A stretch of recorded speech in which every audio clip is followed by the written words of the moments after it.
Welcome back to the channel. What's going on? Chelsea have a massive game this weekend away at Manchester City. We're off the back of 2 away wins, albeit a little bit unconvincing, to be honest with you. Pochettino, you're still concerning me. I'm not seeing enough, but I've already done my preview over on TikTok, so go and check that out. And I've already been on the Sportsman Untitled previewing the Man City game as well, so I'm switching it up a little bit today. But me and Joe from City Extra did make our combined Manchester City and Chelsea all-time Premier League 11, and it's great. Like, the debate, honestly, between Drogba and Haaland, wow, go and check it out, because I'm still thinking about it now, and I'm still thinking, if I made a top 10 of the best players to play for both clubs, who would get in it?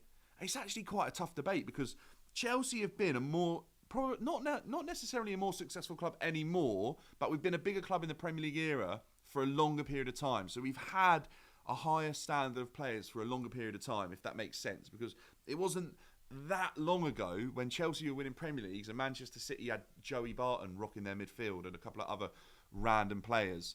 So hear me out on this. There's probably going to be a few more Chelsea players than Manchester City, and there's going to be some big names that aren't on this list. So kicking things off, number 10, I've gone with my favourite ever Manchester City player. The player that used to excite me when I watched Match of the Day. The player that could create something out of nothing. A player that was a genius. A player that played multiple positions. A player that you don't really get anymore, to be honest with you. This type of player doesn't really exist in like the number 10. A flary type player who had a wand of a foot and could score goals from nothing and create chances from nothing. It's David Silva. I thought he was an exceptional player to watch, and he had to be on my list for me. Number 9, albeit a new signing for Manchester City, really not been there that long, and one of the only players on this list playing in the modern era is Haaland. We can't deny what Haaland was able to do last season was exceptional. It was record-breaking, and that's probably the reason he's on this list. However, I think there are better footballers on this list, and but as a goal scorer, he's exceptional, and I think that's why he's on it. And as an athlete, he's exceptional, but I think there's been better players between the two teams. I really do. But once Haaland gets to the end of his career, maybe, just maybe, he'll creep up this list. But it's going to be tough. Number 8. And this guy has to be in the list for me because of how good he was. And he was the best in his position for absolute certainty. And it's Ashley Cole. Ashley Cole at left back is one of the best players the Premier League's ever seen, and England's ever seen in that role. He was amazing. Ashley Cole won everything at Chelsea. He was phenomenal. He didn't have a competitor in any Manchester City side, as far as I'm aware, that I can think of. And honestly, he can't not be on the list.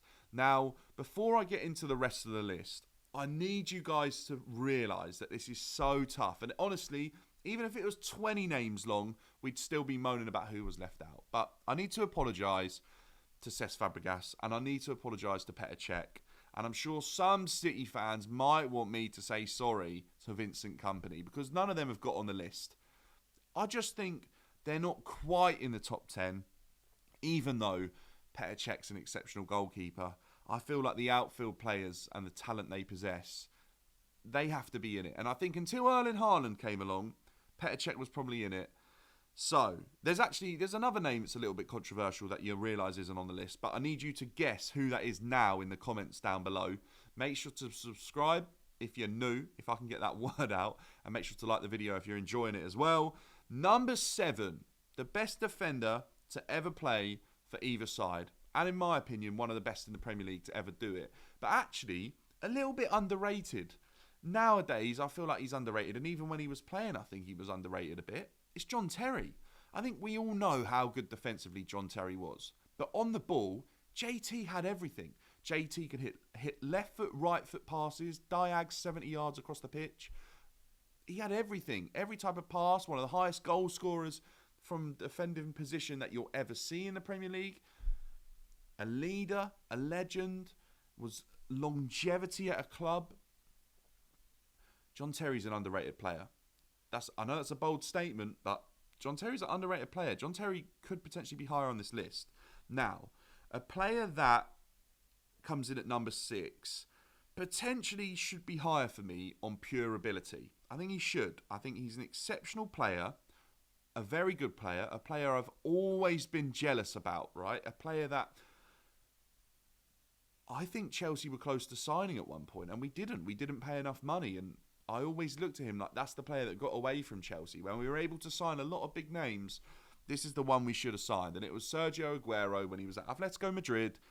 He could have come to Chelsea, and we just didn't cough up enough. And it wasn't much, by the way. It wasn't much money needed to potentially get him to play for Chelsea. So I'll forever be jealous that he turned up for Manchester City and achieved what he did. And the way he played, let's not forget the goals Aguero was able to score from certain angles where there looks like there was zero chance of scoring. The XG in those days, I'm not sure if it was about, but it would have been so low. He was able to put the ball into areas of the goal that didn't look feasible, in my opinion. One of the best strikers the Premier League's ever seen. And without injuries, I think he could have had a couple of records. And I think Alan Shearer, he could have been a little bit worried. And he might be the highest scoring foreign import the Premier League's ever seen. I'm not 100% certain on that record. And it probably won't last that long with Erling Haaland. But I think he's up there. What a player.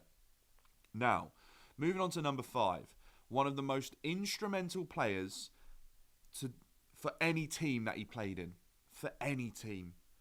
He was amazing. He wasn't necessarily the best technically, but what he could do was exceptional.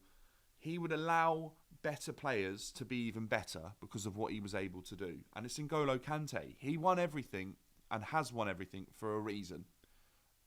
I wish injuries didn't ruin the final few seasons of him in a Chelsea shirt. I really do. I kind of feel sad how it ended with Kante because he's one of the best players Chelsea have ever had and was literally indispensable. And every time he was fit, we looked a different side. So I struggle with that. It's horrible that Kante doesn't play for Chelsea anymore, but wow, we were lucky. We honestly were. He transformed our team. He transformed France. He transformed Leicester. What a player. One of the best to ever do it in that role. And actually, I know there's not a role named after him, but he made that position his own. There won't be many players like N'Golo Kante anymore. People will get compared, but they won't be on his level. Number 4, Kevin De Bruyne. I don't feel like Kevin De Bruyne has done enough to get above other players in this list. I just don't think he has. I think he's been exceptional. I think the ability Kevin De Bruyne possesses is probably enough to be in the top 2 on this list. But I feel like injuries have hindered him. I feel like when he's fit and he's on a roll, he's unplayable. He is. He's exceptional. But for his career, I don't feel like he's done enough. I really don't. And actually, when you look at how old he is now, he's not got that many years left. It's a little bit worrying that KDB is like, because of injuries, run out of time a bit. And I know I'm playing it down because he is exceptional and he is very, very good. But I just feel like injuries have really hindered this guy. And that's the reason he's a little bit lower on my list. So he's there at number 4. And there are so many superlatives for Kevin De Bruyne that I don't have time to list them all. But he doesn't make it into my top 3. This top 3, it's not controversial. It's only the order that it goes in for me. City fans, you're going to be annoyed, but you don't have a player in the top 3. But hear me out. Actually, you do. Coming in at number 3, you do actually have a player. He's played for you, Frank Lampard. So you can have that one, City fans. But honestly, there's no debate here. Lampard's longevity, what he was able to do for that long is exceptional. And that's why he's in the top 3 on my list. Lampard won everything. He was a leader. He was an exceptional talent and someone who was able to work exceptionally hard to make himself better. Frank Lampard could score every type of goal, could score every type of could hit every type of pass, was a creative, was a player that would help players step up around him because of the levels that he'd show on and off the pitch. A super professional player. There's not really much to be said about Frank Lampard, apart from the fact that I honestly think now the disrespect he gets is ridiculous. The stuff I see online, TikToks, Twitter, YouTube comments about Frank Lampard's bottom of a 3-player debate. He's 4th. Because Kevin De Bruyne's included now. It's ridiculous. Scholes, Gerrard, Lampard, De Bruyne. Lampard shouldn't be bottom. It's crazy to even suggest that for what Frank did for so long. So he's in the top 3 for me, for sure. Number 2, the most complete striker I've ever seen. And probably I'm not the only person that's able to say that. Didier Drogba, on his day, was unplayable and remains a striker that everyone compares strikers to and suggests that's the type of striker. As much as Makelele made a role for himself, Drogba's almost defined what a complete number 9 striker should look like. And players don't come along like Didier Drogba, and strikers at Chelsea are consistently compared to Didier Drogba, and they live in his shadow. It's like the Ferguson effect at Manchester United. The manager that came in afterwards and after that will always live in his shadow because they won't be able to achieve what he did. And I think that's always going to be the case for strikers at Chelsea when they're looking at Didier Drogba. We signed some of the best strikers in the world, and Didier Drogba was able to step up and level up his game and keep them at the side, or they wouldn't be able to perform around Drogba because of who he was. An exceptional player, had everything to his game. Pace, power, clinical, was a big game player, stepped up in the biggest moments, was a winner. Defensively was superb. The amount of times I saw Didier Drogba winning headers in his own box in massive games. The amount of time I saw Drogba running channels, carrying the ball up the pitch. What a player. What a player. Every type of goal, all the ability in the world, could score absolute screamers. The type of player that lifted you off your seat. An amazing player. Top 2 for me all day. But number 1's actually the one I didn't have to debate. Number 1 I had, before I'd even made the list. I knew my answer. This was done. Eden Hazard. I don't have time to sit here and tell you why Eden Hazard is one of the best players I've ever seen in the world, because it will just take forever, not to convince you, but to fully describe him as a player. I'll run out of compliments for Eden Hazard. I miss him every single day. I look at a Chelsea lineup when it comes out, and I miss the days when I used to see his name. I look at a Chelsea team playing football and I think, oh, imagine what Hazard would do right now in that position. What would he do? He'd come and get on the ball. He'd make something happen. I'll miss that forever, because I don't think players like Eden Hazard, one, come along very often. They don't. Behind Messi and Ronaldo, at the peak of his powers, he was top 3 in the world. But players like him, they're not even coming through academies anymore. And that's tough, because they're the players I used to love watching. They're the rebel on a pitch. They rebel in training. They don't turn up. They're not super professional. And then they rock up on a match day and they're the best player and they're untouchable. And they do things with a football that you just can't even imagine. The regular human being that steps onto a football pitch can't even begin to comprehend what that player is doing with the football, how they manipulate it, what they can make happen, what they can make that ball do on either foot.